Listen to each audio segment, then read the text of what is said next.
Good morning everyone, welcome back to my channel Mathopedia. और आज की वीडियो के अंदर हम डिस्कस करने वाले हैं लीनियर ट्रांसफॉर्मेशन। जो हमारा चैप्टर चल रहा था उसके लास्ट एक्सरसाइज के एग्जांपल्स। ठीक है, हर एग्जांपल के एक एक टाइप में आपको बताऊंगी। ठीक है, सो डेट आपसे एक्सरसाइज के क्वेश्चन भी हो जाए और एटलीस्ट इस पेपर के अंदर आपको एग्जाम्पल्स तो बहुत अच्छे से करके जानेंगे। बट ऐसा नहीं है आपके एग्जाम में सिर्फ एग्जाम्पल्स ही आते हैं, कई बार एक्सरसाइज के क्वेश्चंस भी आ जाते हैं, क्योंकि दोनों ही एग्जाम पॉइंट ऑफ व्यू से इम्पॉर्टेंट है। और इस चैप्टर के तो एक्सरसाइज के भी आपको क्वेश्चंस प्रीवियस ईयर्स के अंदर मिल सकते हैं। ठीक है, बट अगर आपको टाइप अच्छे से आती है कि क्वेश्चन को सॉल्व किस तरीके से करना है तो आप इजीली कर सकते हैं। और इसके अलावा इस बुक का चैप्टर नंबर फर्स्ट सेकंड, ठीक है, फोर्थ यहाँ पर आज की वीडियो के अंदर कंप्लीट हो जाएगा। फिफ्थ सिक्स्थ ऑलरेडी अपलोडेड है।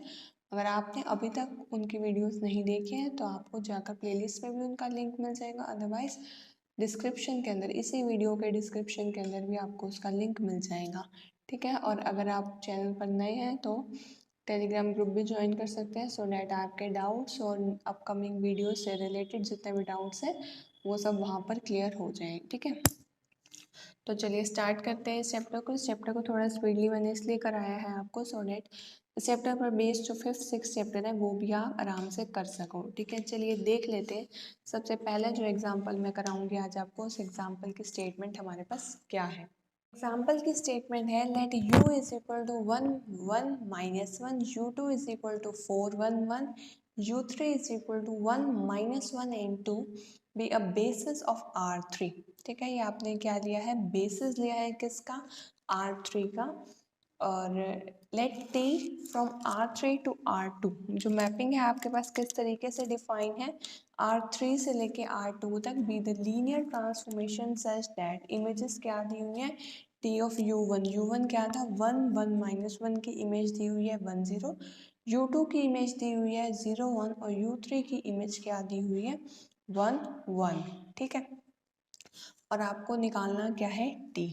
ठीक है, तो सबसे पहले तो हम एक u कंसीडर करके चलेंगे डोमेन के अंदर से। ठीक है, और क्योंकि हमें पता है ऑलरेडी कि ये जो है बेसिस बना रहा है, तो बेसिस के अंदर एलिमेंट्स क्या होगा, u1 u2 u3, और u मैं कोई भी एक एलिमेंट ले रही हूँ डोमेन के अंदर से और ये उसी डोमेन का बेसिस है। तो इसका मतलब ये हुआ कि जो u मैंने खुद से एलिमेंट लिया उसको मैं इन्हीं के लीनियर कॉम्बिनेशन के अंदर एक्सप्रेस कर सकती हूँ।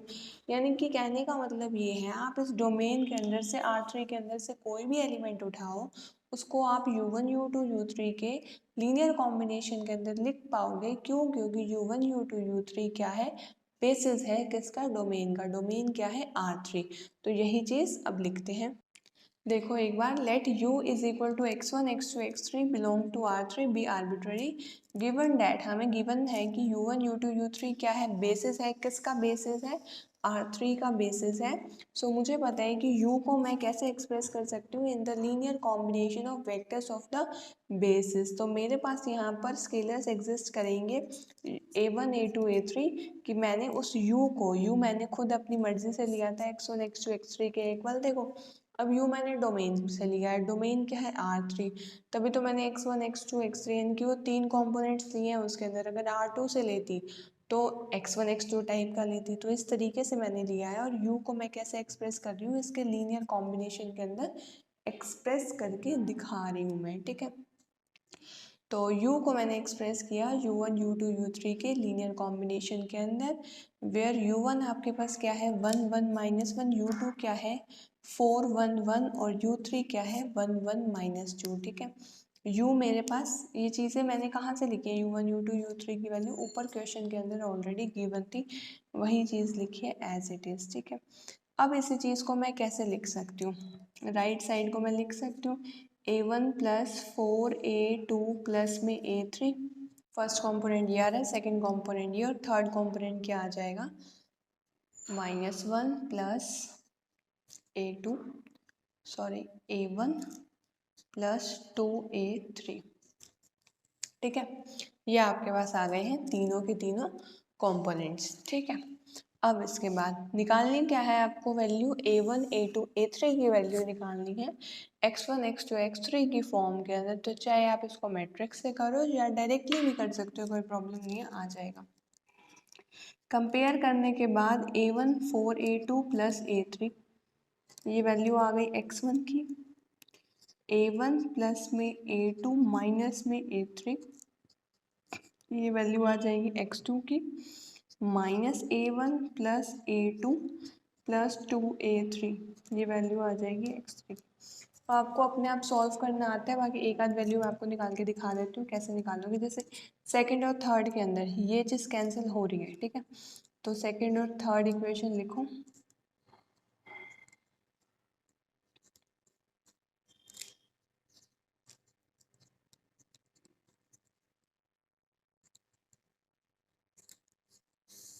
ऐड किया है मैंने इसको, ठीक है, यहाँ पे 2a3 पॉजिटिव और एक नेगेटिव, और यहाँ पर x2 प्लस में x3 आ गया, ठीक है। अभी मेरे पास a2 और a3 के अंदर आ गई इक्वेशन, ठीक है। ऐसे ही जब मैं फर्स्ट और थर्ड इक्वेशन इन दोनों को ऐड करूँगी तो मेरे पास क्या आ जाएगा, 5a2 प्लस में 3a3 is equal to x1 plus x3, ठीक है। मैंने क्या किया है, इन दोनों इक्वेशंस को ऐड किया है, that is this equation and this equation, ठीक है। अब इसके बाद इन दोनों को अगर मैं सॉल्व करूँ, यानी कि इसको आप 3 से मल्टीप्लाई कर देना और इसको एज इट इज़, ठीक है। जैसे आप इसको जब 3 से मल्टीप्लाई करोगे इस वाली को, तो क्या आ जाएगा, 6a2 प्लस में 3a3 इज इक्वल टू, 3 से मल्टीप्लाई करना है ना, 3x2 और 3x3, इसको करोगे सिंपल एज इट इज़ लिख दोगे, 3a3 is equal to x1 plus x2, और उसके बाद इसको सब्ट्रैक्ट करो। कैसे भी कर सकते हो, आपको एलिमिनेशन मेथड आता है, सब्स्टिट्यूशन आता है, सारे मेथड्स आपको आते होंगे, क्लास 12 के अंदर कर चुके हो आप।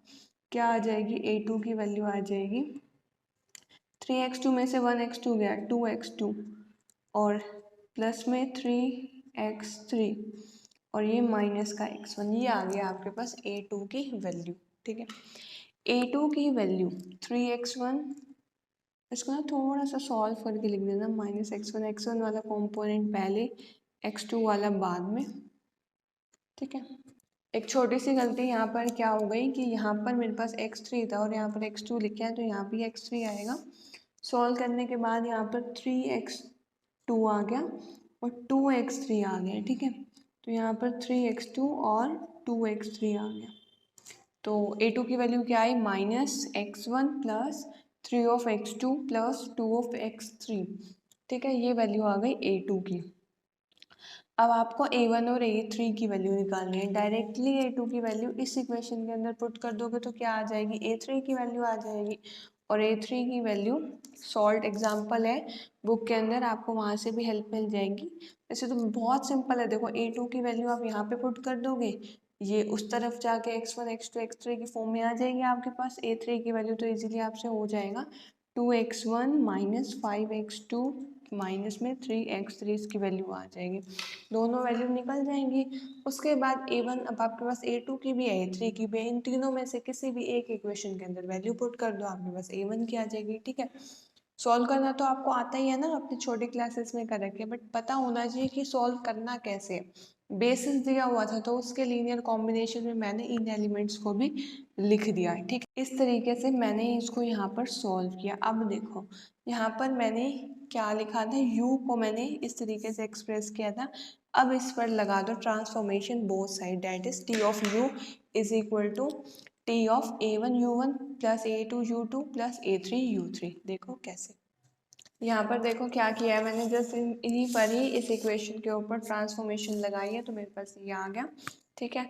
अब आपको वैल्यू पुट करनी है, a1 की वैल्यू आपके पास क्या आई होगी, 3x1 माइनस 7x2 माइनस में 5x3, t ऑफ u1 की वैल्यू, t ऑफ u1 की वैल्यू आपके पास क्या है, ऑलरेडी दी हुई है, t ऑफ u1 की वैल्यू 10 दी हुई है, ठीक है। तो यहाँ पर आ जाएगा 10 प्लस में a2 की वैल्यू आपने निकाली है यहाँ पर, माइनस ऑफ x1 प्लस में 3x2 प्लस में 2 ऑफ x3, और t ऑफ u2 की वैल्यू है आपके पास 0 1।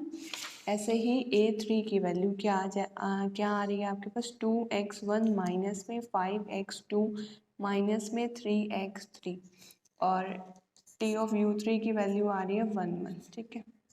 अब जस्ट आपको सॉल्व करना है, 1 0 से मल्टीप्लाई करोगे तो पहले तो सबका पहला कॉम्पोनेंट लिख लो, 3 of x1 minus 7 of x2 minus 5 of x3। इसका पहला कंपोनेंट 0 आएगा और इसका पहला कंपोनेंट क्या आ रहा है 2x1 माइनस में 5x2 माइनस में 3x3, ठीक है, कॉमा। इसका सेकंड कंपोनेंट 0 से प्रोडक्ट होने के बाद हो जाएगा 0। इसका सेकंड कंपोनेंट हो जाएगा minus x1 plus 3 of x2 plus में 2 ऑफ x3 और इसका सेकंड कंपोनेंट हो जाएगा 2 ऑफ x1 माइनस में 5 of x2 minus 3 of x3। अब जस्ट आपको क्या करना है, इसको सॉल्व करना है।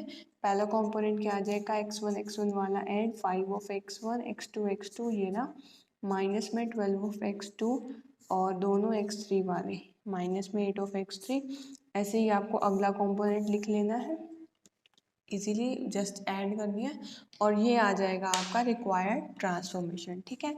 तो आई होप आपको क्लियर हो गया होगा किस तरीके से क्वेश्चन करना है। पहले बेसिस के अंदर जो एलिमेंट्स थे उनके लीनियर कॉम्बिनेशन में लिखा और उसके बाद हमने इसको इस तरीके से सॉल्व किया है, ठीक है।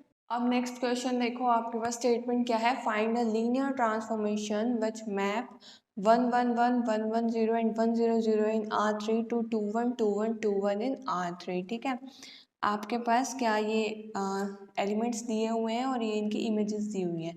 साफ आपको पता चल रहा है कि यहाँ पर लीनियर ट्रांसफॉर्मेशन टी जो है R3 से R2 पर है, क्योंकि किन की इमेजेस दी हुई है, इन एलिमेंट्स की इमेज दी हुई है R2 के अंदर, ठीक है। ये एलिमेंट्स R2 के हैं, ये एलिमेंट्स R3 के हैं, ठीक है। और आपको क्या निकालना है, अगेन वही लीनियर ट्रांसफॉर्मेशन निकालनी है। तो पहले जैसा है कुछ कुछ इक्वेशन, तो एक बार देख लेते हैं कि किस तरीके से क्वेश्चन होगा। बेसिस के अंदर आपको पता है कितने एलिमेंट्स होंगे, R3 के बेसिस के अंदर 3 एलिमेंट्स होंगे, ठीक है। और वो तीनों के तीनों Li भी होंगे और वो पूरे के पूरे जो भी उस वेक्टर स्पेस के अंदर एलिमेंट्स होंगे उन सभी को स्पैन करते होंगे, ठीक है। तो देखो सबसे पहले मैंने क्या किया है, यहाँ पर t जो है R3 से R2 पे है, यही चीज़ लिखी। t ऑफ 1 1 1 क्या है 2 1 के इक्वल, ये सारी चीज़ें वो लिखी हैं जो ऑलरेडी मेरे पास क्वेश्चन के अंदर गिवन है, ठीक है। अब आपको क्या चेक करना है कि ये जो तीनों एलिमेंट्स हैं ये Li है या नहीं है। कई बार क्या होता है एक दूसरे के ऊपर डिपेंडेंट भी होते हैं। तो Li चेक करने के लिए आपको अगर मैं शॉर्ट ट्रिक बताऊँ तो जस्ट इसका डिटर्मिनेंट निकाल लो, 1 1 1 1 1 0 1 0 0, ठीक है। तो जब आप इसका डिटर्मिनेंट निकाल के देखोगे तो क्या आ रहा है, अलोंग जब मैंने R1 इसको एक्सपेंड किया तो मेरे पास डिटर्मिनेंट आ रहा है -1, ठीक है। तो -1 इज नॉट इक्वल टू 0, तो मेरे पास क्या आ गया Li। अगर आपके पास पूरा मतलब नॉन जीरो डिटर्मिनेंट आ रहा है, इसका मतलब क्या Li है, डेट इज फुल रैंक है, ठीक है। ये सब टर्म्स आपको तभी समझ में आएंगे जब आपने बेसिस वाला चैप्टर कर रखा होगा, ठीक है। तो हमारे पास ये क्या आ गया Li सेट, क्योंकि डिटर्मिनेंट नॉन जीरो है। तो शॉर्ट ट्रिक यही है, जहाँ पर भी आपको चेक करना हो Li है या Ld है, जस्ट उसका डिटर्मिनेंट निकाल सकते हो, ठीक है। तो x y z मैंने क्या लिया, एक एलिमेंट ले लिया, कहाँ से, डोमेन के अंदर से। जैसे पिछले क्वेश्चन के अंदर जो मैंने आपको अभी बताया, u लिया था एलिमेंट, अब मैं एक्स वाई जेड ले रही हूँ, ठीक है। उसको मैंने कैसे लिख दिया, इन तीनों के लीनियर कॉम्बिनेशन के अंदर, क्योंकि ये Li आ गया तो ये बेसिस बना सकते हैं, तो हमने इस तरीके से लिख दिया। अब मैंने क्या किया, वहीं इसको कंपेयर किया। अब आप वैल्यू निकाल सकते हो, a की value already X Y Z की फॉर्म के अंदर आ रही है, b की वैल्यू आप निकाल सकते हो y माइनस ए, और a क्या है z, तो y माइनस जेड आ गया मेरे पास b की वैल्यू। c की वैल्यू क्या आ जाएगी, c की वैल्यू आ जाएगी x माइनस ए माइनस में b, x माइनस में a क्या है z माइनस में b क्या है y माइनस z, तो x minus z minus y plus में z कैंसिल, तो c की वैल्यू क्या आ गई, x माइनस में y, ठीक है। ए बी सी की वैल्यू एक्स वाई जेड की टर्म्स में आ गई। अब आपको क्या करना है, जस्ट दोनों साइड ट्रांसफॉर्मेशन लगानी है, that is T of x Y z is equal to a into this, b into this and c into this, ठीक है। चलिए देखते हैं किस तरीके से, मैं आपको यहाँ पर बता देती हूँ। जस्ट यहाँ पर t of x Y z, ठीक है, इस तरफ ट्रांसफॉर्मेशन लगेगी जब, क्या आ जाएगा, a into T of 1 1 1 plus b into T of 1 1 0 plus में c into T of 1 0 0, a into T of 1 1 1 क्या आ रहा है आपके पास, सबकी ही इमेज क्या है 2 1, तो इसकी भी इमेज 2 1, इसकी भी इमेज 2 1 और इसकी भी इमेज 2 1। तो क्या आ गया 2a plus 2b plus 2c। ये तो आ गया पहला component a plus b plus c। ये आ गया हमारे पास दूसरा कॉम्पोनेंट। ठीक है, तो हमारे पास आपको पता है a प्लस बी प्लस सी क्या है। a b c के आपके पास x y z की टर्म्स के अंदर वैल्यू है।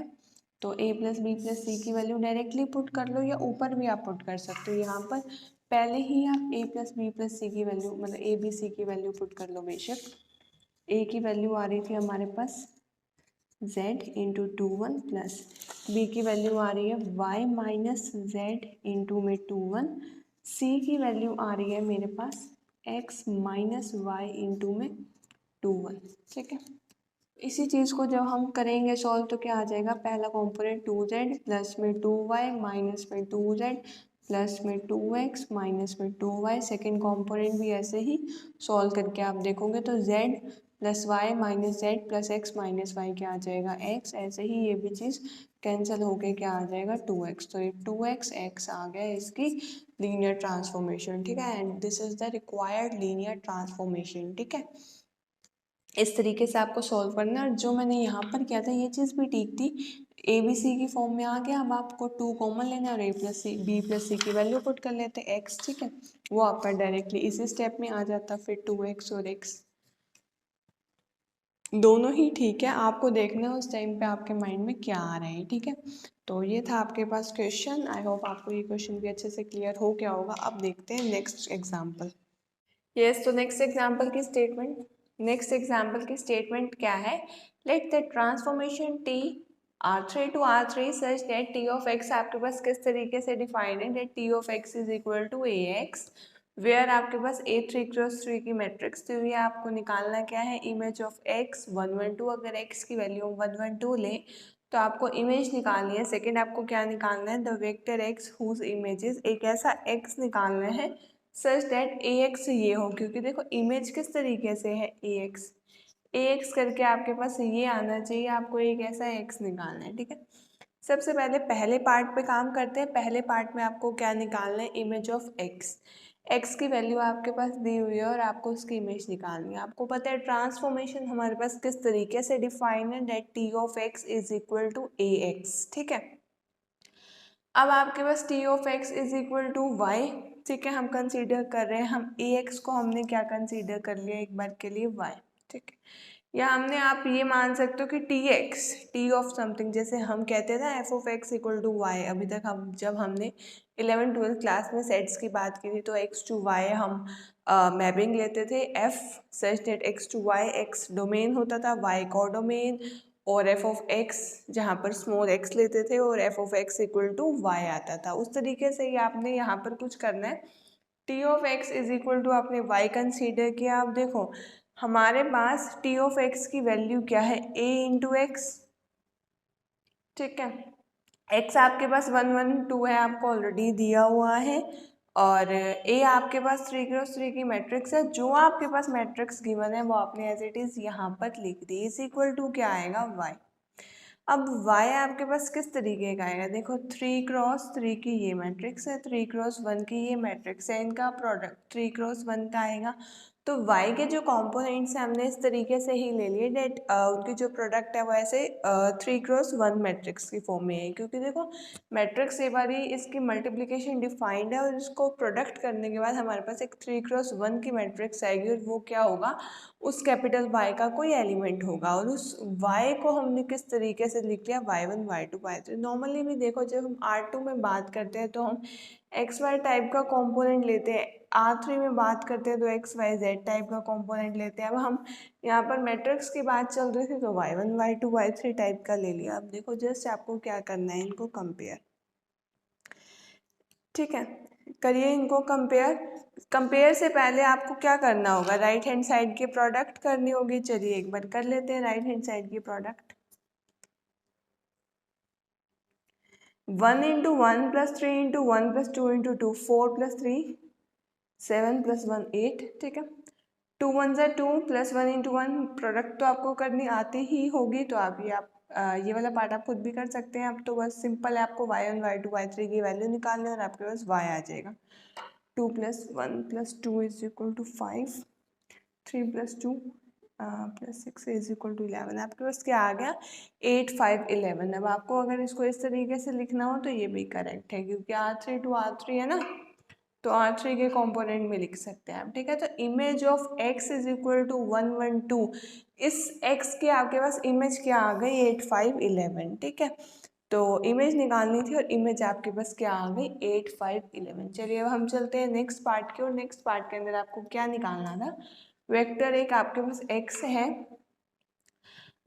वो निकालना है आपको। वेक्टर x, कैसा x निकालना है आपको? जिसकी इमेज आपके पास ये आ जाए, और इमेज आपके पास क्या दी हुई है? -2, -5 और -5। देखिए किस तरीके से करेंगे हम इसको। तो ये है आपका नेक्स्ट पार्ट। नेक्स्ट पार्ट के अंदर आपने क्या किया? जैसा कि आपको पता है आपके पास y = ax था, क्योंकि हमने tx को क्या कंसीडर कर रखा था? y, और आपके पास tx = ax है, तो हमारे पास y = ax आ गया। यहाँ पर मैं लिख के बता भी देती हूँ, tx = ax है, तो दोनों की लेफ्ट हैंड साइड इक्वल है, तो राइट हैंड साइड कंपेयर करने पे ax = y आ गया। यहाँ से हमें x निकाल लिया हमने, x के आगे a इनवर्स y। अब x क्यों निकाला? क्योंकि आपको क्वेश्चन के अंदर जो वैल्यू है वो तो x की ही निकालनी है ना, ठीक है। तो a इनवर्स y। अब सबसे पहला जो दिमाग में आपके बात आनी चाहिए वो ये कि x एग्जिस्ट भी करता है या नहीं करता। तो सॉरी, ए का जो इन्वर्स है वो एग्जिस्ट भी करता है या नहीं करता। तो हमने ए मैट्रिक्स लिखी एज इट इज़, ये जो 3x3 की मैट्रिक्स थी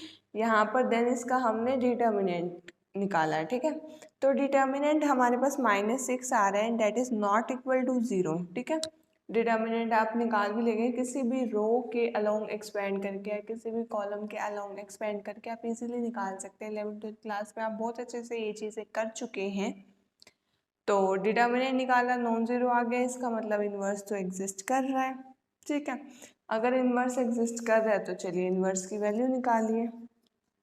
यहाँ पर जस्ट हमने क्या लिखा है, जो आपके पास y दिया हुआ था वो एज इट इज़ लिख दिया। तो अब हम इस a इन्वर्स की वैल्यू निकाल रहे हैं, सो डैट हम उस a इन्वर्स को इस y के साथ प्रोडक्ट करें। a इन्वर्स की जो वैल्यू आएगी वो 3x3 की आएगी, इसके साथ प्रोडक्ट करें और हमारे पास क्या आ जाएगा? x, ठीक है। चलिए a इन्वर्स -1/6, यहाँ पर क्या आएगा?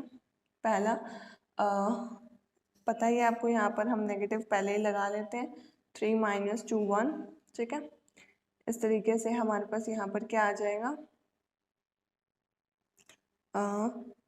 5 1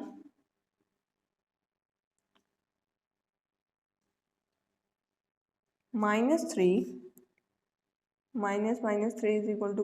+3 1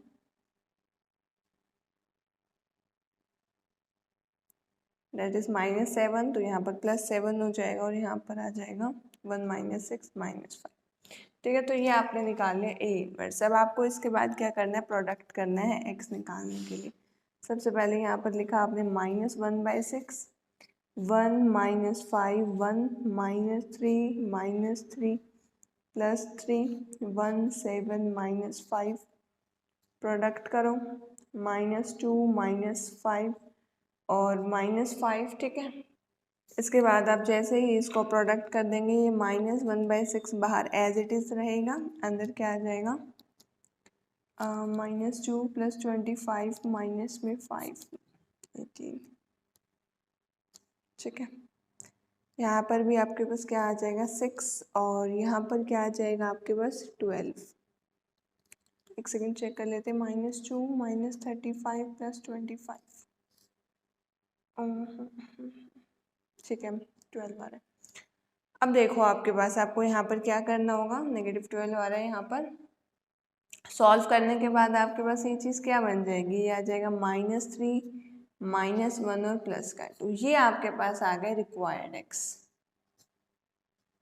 ये आपके पास क्या आ गया? Required x। तो इसके अंदर आपको सेकंड पार्ट के अंदर x निकालना था, फॉर विच आपके पास इमेज ऑलरेडी गिवन थी, डेट इज -2 -5 -5।